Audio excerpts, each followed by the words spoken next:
Rande Somma is a former Johnson Controls executive who has strong opinions on corporate America. That's why he wrote a book detailing the failures of boards of directors and management. On today's show, he argues that executives are paid too much to make bad decisions. And now, here's your host, John McElroy. I want to thank you all for joining us on Autoline this week. We've got a great topic to dive into. Number one, is corporate America too focused on short-term results? Number two, are board of directors really incentivizing their executives properly? And number three, are executives paid too much? We've got somebody who's written a book, very interesting one, all about leadership. He writes that a little bit differently, but he really gets the point across. And I'm talking about a former executive in the automotive industry, Rande Somma. And Rande, it is great to have you on the show today. Thank you. Appreciate being here. Also joining me for the journalist panel are Drew Winter from Ward's Auto and Gary Vasilash with Automotive Design and Production Magazine. Great to have the both of you here, too. So, Rande, let's dive into it. Your book gets into your experience in the automotive industry. You have served on a lot of boards of directors, both for corporations and philanthropic and non-commercial boards.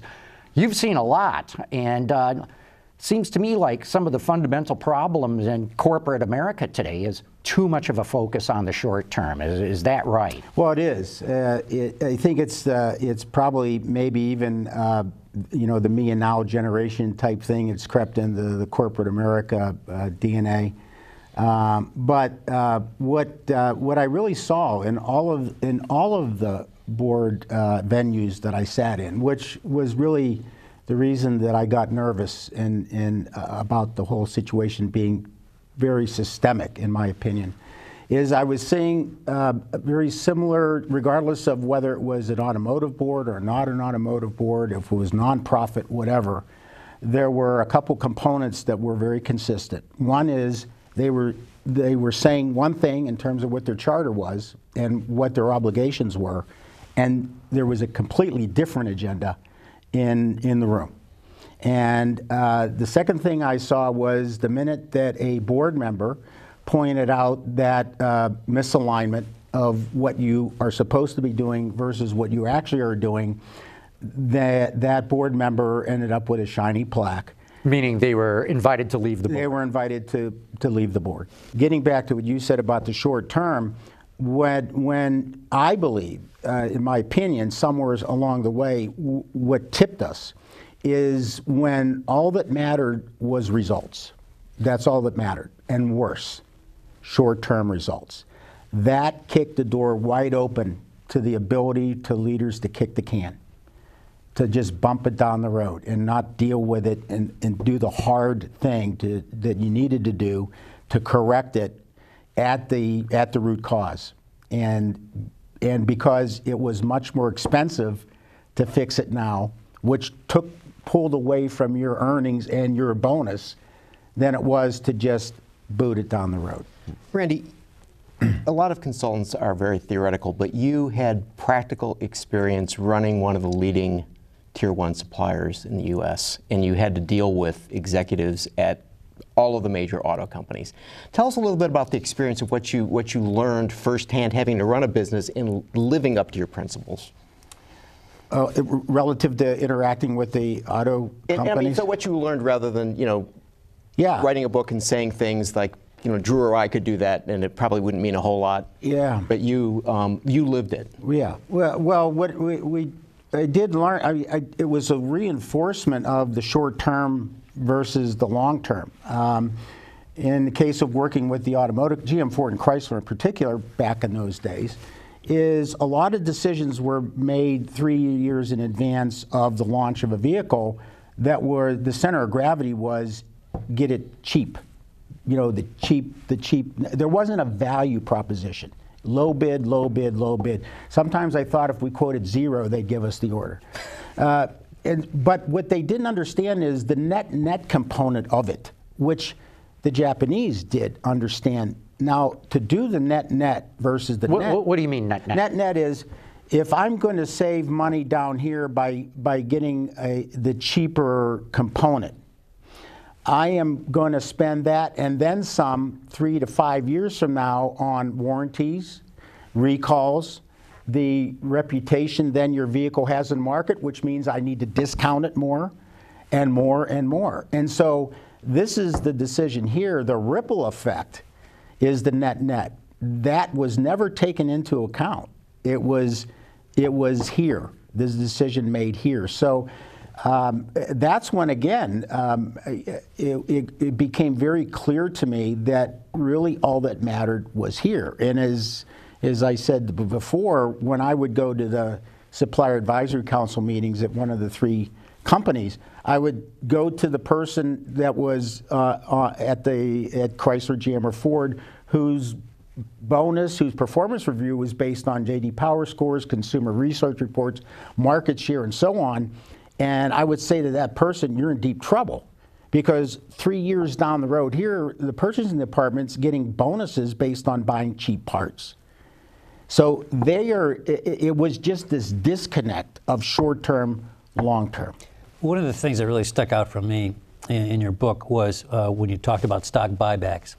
I did a story a while ago about like the biggest screw-ups and boondoggles the automotive industry did in the past 30 years. I talked to a seasoned analyst, Mary Ann Keller, and right away, you know, I had all these other ideas, and she said stock buybacks have been the biggest screw-up the auto industry has ever done, and she mentioned some huge number in the billions and billions of dollars, and said, and lots of times it didn't even raise the stock price. But imagine what they would have done if they had taken, instead of buying their own stock back, if they had invested all these billions into new technology or new plants or whatever. And so, I mean, you talk a lot about that, and I didn't realize why they'd keep doing such a thing, but you explain it pretty clearly, right? Well, yeah, and again, the number that, you know, I was on a number of boards. I wasn't on hundreds of boards, but enough to see a lot of consistency. And what I never saw was a company doing a legitimate strategic plan. And legitimate meaning you just don't, if you do a strategic plan that I think is legit, first of all, it's actionable and measurable. It's just not something you write, present it to the board, check a box, throw it in a drawer. You lay out what your vision is 5 years from now. It's a typical horizon. Too much further than that, it's too abstract. Too close, it's a tactical plan. You need transformational change. So now you lay that out and you create that vision. How much better are we going to be in what ways 5 years from now? And then you build an action plan that takes you from here to there. Now, that is going to be hard work, because I am now going to be changing the fan belt on the engine while it's running. It's not like a mall store where you shut it down and say, coming soon, this new and improved. You've got to run what you've got, and at the same time. Okay, now, but here's the thing. I've got to make investments in people and other money and other resources today to get the return on that investment when we hit that aspiration 5 years from now. Well, my bonus was 100% based on today's numbers. What incentivizes me to go invest here and the return being here when I'm probably already going to be gone? Should bonuses be eliminated? Yes. That's a powerful statement. Yes. Get rid of bonuses. Yes. Should bonuses be eliminated, or should bonuses be for trying to incentivize the right behavior? You know, as I wrote in the book, the story about the bonuses are very complicated, and first of all, the numbers are so big. They're so big. It tempts even the most virtuous of us, right? The money's out of control. It's nuts. Well, people will say, well, that's the market. That's the market. Well, we've blown through the market. We're now into insanity. We're now into a place where people are willing to do a lot of things they would never, ever do. And you're saying because executive pay is so big. It's through the roof. It's through the roof. Who in the heck? The only people that deserve the amount of money that CEOs are making are people that are in combat, or first responders, people whose lives are at stake protecting us. They might deserve $10 million a year, not somebody who, you know, by laying off people, increases the earnings and gets a $10 million bonus. I mean, really? But But you know, but again, the look to your point, yes, you should be making the investments in the future. But when I watched, I had one CEO say to me, I said, "Where's the strategic plan? Where's the strategic plan?" He said, "Well, you know, we're opportunistic. When we see something that comes along, we want to be ready to seize it and leverage it." I said, "So in other words, you're getting paid a lot of money as the CEO to be in the right place at the right time when something falls in your lap."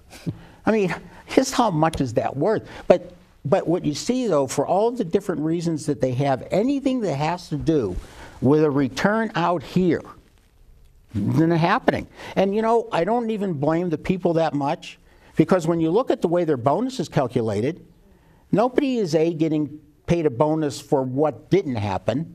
So preventing problems isn't high on the list. They'll pay you a lot of money to fix it.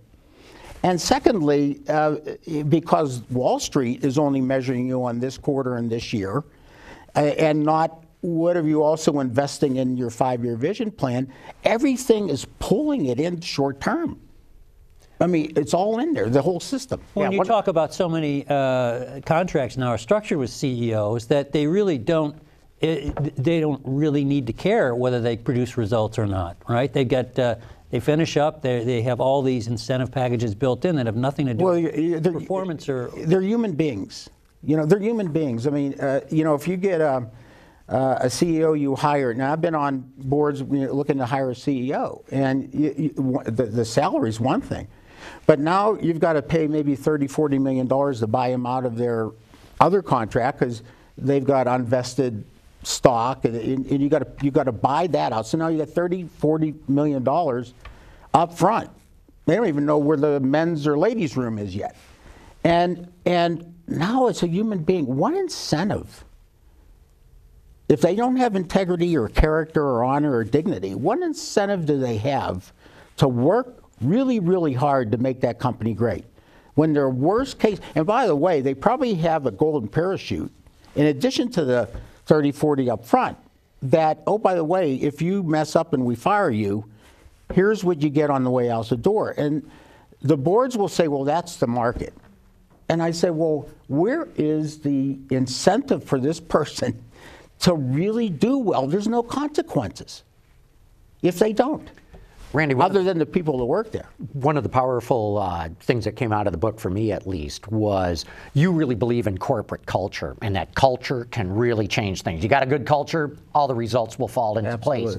But what I found fascinating is one of the ways that you went about building the proper culture when you were at JCI was listing the things you would not do at management. Tell us a little bit about your thinking in that. Well, yeah, that was a seminal moment, and I really don't even know exactly how it popped, but it did. Me and our team sat down one day and said, "Look, we've been too safe in picking our aspirations of just how good we could be. Let's stretch that. Let's give ourselves some more stretch."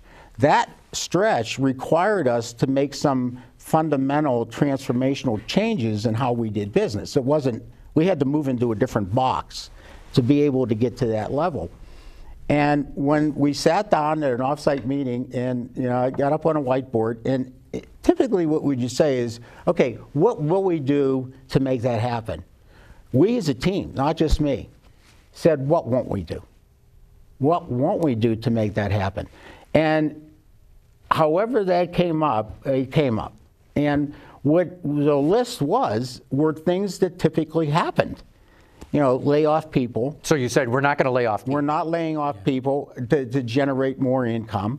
We're not going to pirate money from our investments in the future. We're not going to pirate money from the training and development of our people, and we are not going to pirate the resources necessary for them to do what we've asked them to do.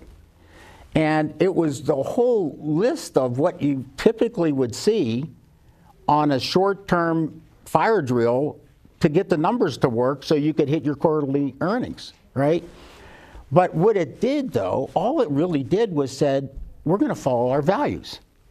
Integrity, top of everybody's list.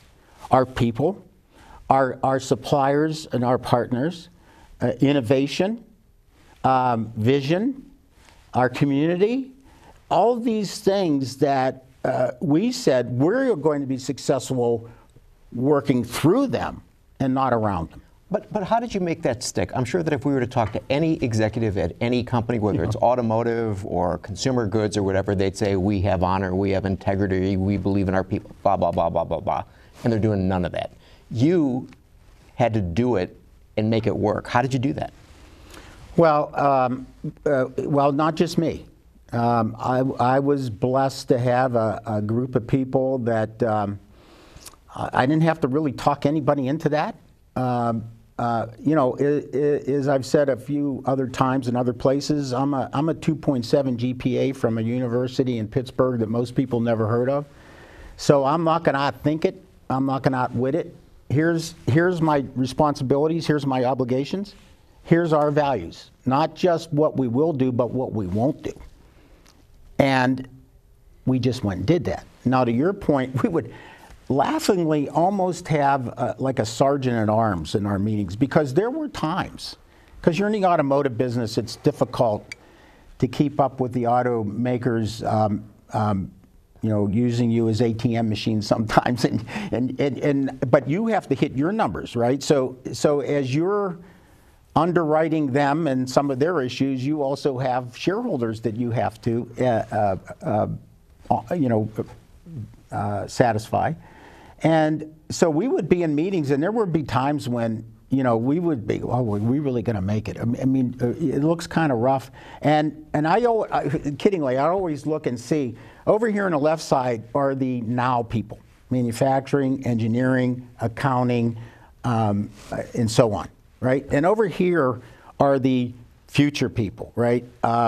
Innovation, new product development, marketing, sales, training and development of the workforce. All this stuff is future, the center of gravity is for the future. Over here hits the numbers right now. And I could see the left brainers.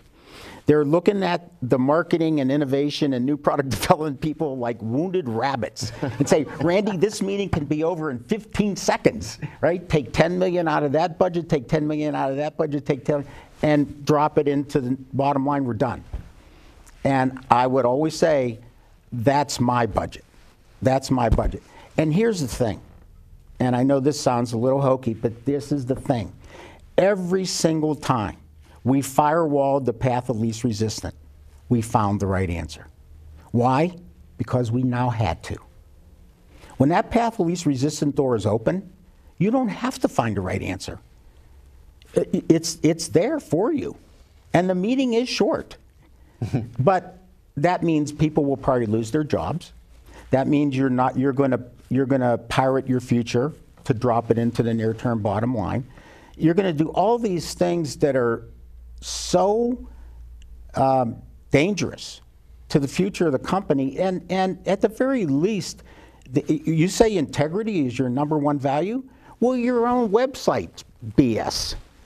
I mean, let's start right there. And so it wasn't easy.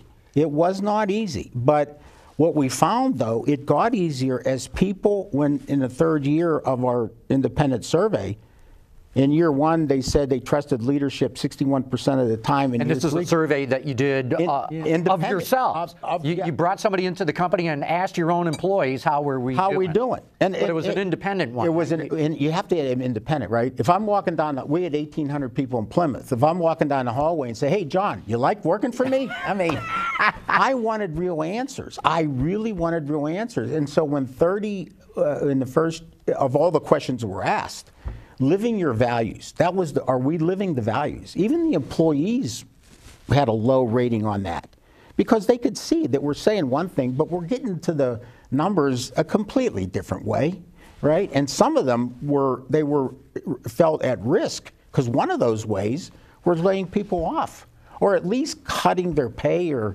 some way, shape, or form. And so we worked at, and so that was 61% said, yes, we trust leadership in year 1. And we ran it 3 years in a row because I told the team, I asked the team, look, we're not even doing this if we don't follow up on it. And I've seen since then companies that have done independent, they call them now employee engagement surveys. You really are trying to see, how do people feel about working there? And what you almost always see, yeah, we did it. Did you follow up on it? Nope. You know, you ask employees, well, yeah, they asked us, we did a survey. Well, what did they change as a result they learned, of what they learned in the survey? Nothing. So it was an exercise, a box checking exercise. So I said, we are going to follow up on it. In year 3, when they asked the same question, do you trust and believe in your leadership? 81% said yes. Now, we don't have time here today. We worked at getting it from 60 to 81. But look at where the numbers went. Look at where everything went, awards from customers and so on. You're saying by doing all this, doing the right thing, saying what you're not going to do, you hit all your financial numbers. Integrity has values. It's not integrity is not a compliance thing. It's not a speed limit. It isn't hit it or negative consequences. There's value in honoring your duties and demonstrating to people that you are going to walk the talk. You know, one of the things I learned through this survey, by the way, which really made me ill, was that one of the questions was, do you clearly understand what your management expects of you? And most of the people said yes. And over here was, is management giving you the resources necessary to meet their expectations of you? And the score was very low. Now, here's how that happens. You know, in normal course of business, you're sitting in one meeting and you're saying, well, we got to do better, we got to up our ante, we got to set higher projections and goals and so on, and you set all of that, which says to your people, we're going to expect more of you. Now we're in another meeting talking about how to reduce our costs, and we're going to have, you know, we're not going to update our computers, we're not going to... So in other words, when you bring them together, and that's done innocently if you're not paying attention to the culture, and because they're in 2 separate meetings, maybe in 2 separate months. And now I'm looking and say, wait a minute, how irresponsible can you be as a leader when you say, I want you to do this, and this is how I'm going to measure you, and then over here I tie your hands behind your back. And then what's going to be the answer when all that hits? I'm going to lead people off. Yeah. Yeah, it sounds like a great system, and you know, I think everybody'd like to work for you. But when I read some of your stuff, I kept thinking this would only work in a privately held company, because there is so much pressure from Wall Street every quarter for results, and lots of time Wall Street doesn't want you to be nice to your employees. They want you to lay people off. They want you, you know. So I guess, how do you, this sounds great, but in today's environment, particularly if you're a publicly held company, how can you withstand that pressure? Well, we did. Yeah. And here's the thing. Here's the biggest joke of all. It isn't that you follow your values and you stick to what your obligations are. It's your obligation. You take your obligations seriously. And part of doing that is you follow your values. It's not do that and go chapter 11. They are not mutually, doing that and being great in terms of the conventional metrics are not mutually exclusive. That's why I put the few charts in the books I showed you. When 81% said, yeah, we believe in and trust leadership, our earnings and stock price went through the roof. So Wall Street was giddy. And guess who else was giddy? Our people and me. I mean, it's a true win across the board. What I found, though, after I left JCI, was that wasn't, and I thought this was going to be great because I could help other companies with this. We kind of found the secret sauce, right? I mean, you know, we actually followed through on being true to our values, embodying our values, and so on and so forth. And there was a pot of gold at the end of the rainbow. We got there. I can show you how to do it. Nobody wanted to. Nobody wanted to know. You said in your book that you talk to a lot of companies and tell them what they can do, but it involves risk, time, and I quote, a lot of hard work, at which point they just say, because kicking the can is way easier. And here's the thing, nobody is stopping you from doing that. You know, when somebody talks to me about a CEO that isn't in some way, shape, or form behaving properly, my answer is, where's the board? You know, I kid around. I said, you know, if a little kid is running around and really, you know, with your spouse or your friends or in a nice restaurant having a good time, and some 10-year-old's running around making noise, you don't yell at the 10-year-old. Look around for the parents, right? Well, guess where the parents are now? They're running around with the kid. Who do you look for now? And again, being on the board, my concern is that the board is in the team picture. And so now who do you know, because if you hear that the CEO is off kilter, they're not doing it the right way, as I try to do, you try to pull them in and get them right. But most of the time when you do that, you get the shiny plaque and you get asked, and they throw you a luncheon. Yeah, look, we're down to the end of the show here. It's been a very interesting conversation, to say the least. I want to tell all of you out there, Rande Somma is the author. Leadership is the book. I highly recommend it, even if you just go and read the last chapter. But I think you'll get sucked into the whole book. If you believe in the power of leadership, and I do, I think this is going to change your approach as a leader. But Rande Somma, thanks so much for coming on the show today. Much appreciated. Drew Winter, Gary Vasilash, great having you guys here on board as well. And of course, I always want to thank you for having tuned in.